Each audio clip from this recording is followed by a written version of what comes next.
Shalom, peuple de Dieu, ces paroles inspirées. Aujourd'hui, j'ai un sujet très important qui va nous donner de l'espoir encore pour vivre. Il est intitulé « Un drame dans la maison de la veuve de Sarepta ».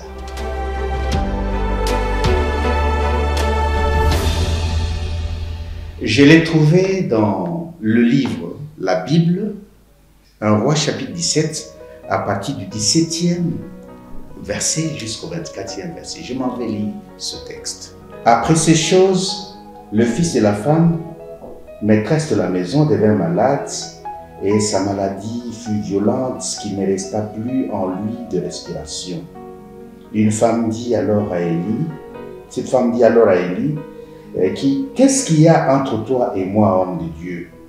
Es-tu venu chez moi pour me rappeler le souvenir de mon iniquité et pour faire mourir mon fils? Il répondit, donne-moi ton fils. Et il le prit dans sa main, le monta dans la chambre haute et demeura et coucha sur lui. Puis il invoqua l'Éternel et dit, Éternel mon Dieu, est-ce que tu affligerais au point de faire mourir son enfant, même cette veuve que j'ai été reçue comme hôte? Il s'étendit 3 fois sur l'enfant, évoqua l'Éternel et dit, l'Éternel mon Dieu, je te prie que l'âme de cet enfant revienne au-dedans de lui. L'Éternel écouta la voix d'Élie et l'âme de l'enfant revint en dedans de lui, il fut rendu à la vie.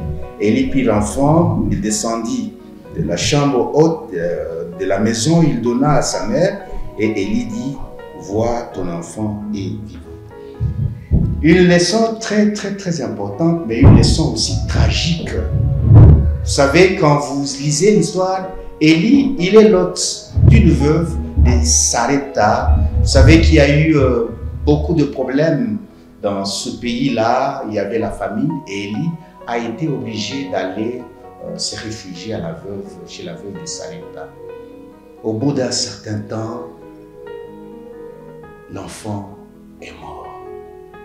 Et ce qui m'intéresse dans cette histoire, c'est ce que la femme va dire. La femme va dire, qu'est-ce qu'il y a entre toi et moi, homme de Dieu? Il connaissait que c'était un peuple, c'était un homme de Dieu. Et il dit, mais tu es venu chez moi pour me rappeler les souvenirs de ce que moi j'avais fait? Souvenez-vous que pendant ce temps-là, comme la plupart du temps actuellement, nous pensons que tout ce qui nous arrive comme malheur, il est lié à ce que nous avons fait comme péché. Et la femme aussi pense que parce qu'elle avait fait comme péché, nous ne connaissons pas le péché qu'elle avait pu faire dans le passé.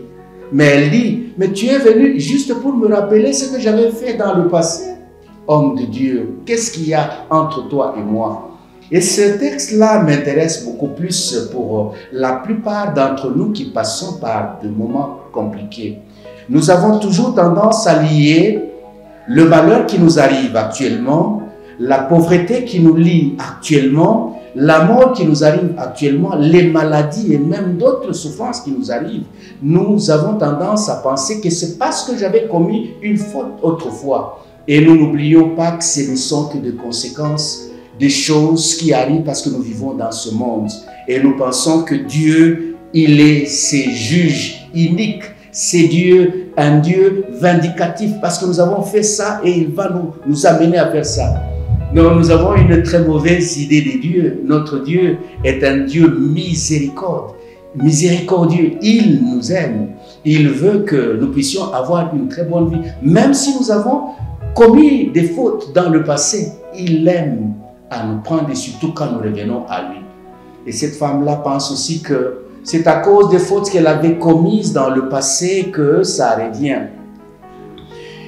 Il arrive, mon frère et ma soeur, que le malheur t'arrive dans la vie, c'est justement pour que Dieu puisse faire quelque chose de grand dans ta vie, comme il a fait chez la veuve de Sarepta. Ce drame-là rappelle que Dieu est là et Dieu peut faire quelque chose de grand dans ta vie. Rappelle-toi aussi que le malheur par lequel tu passes, les situations compliquées par lesquelles tu passes, Dieu veut ressusciter quelque chose comme il a ressuscité cet enfant de la veuve de Sarepta.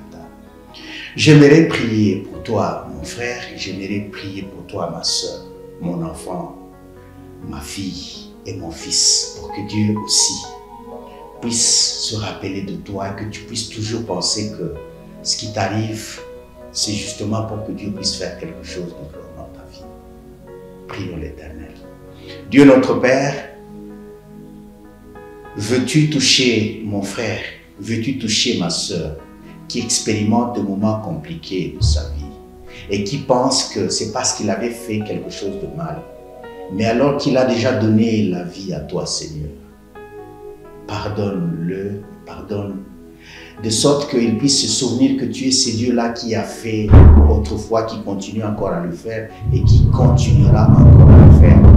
Permets, Seigneur, que tout ce temps-là de malheur, que ce soit des moments de bonheur et des moments où tu vas te révéler dans sa vie. Au nom de Jésus, nous avons ainsi prié. Amen.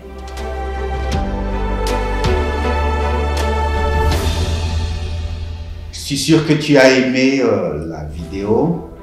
C'est mieux que tu puisses liker. Surtout si ça t'a plu beaucoup plus, tu peux la partager. Mais n'oublie pas de t'abonner à notre chaîne Advent Media sur YouTube ou même sur Facebook. Tu en recevras davantage après une cloche de notification.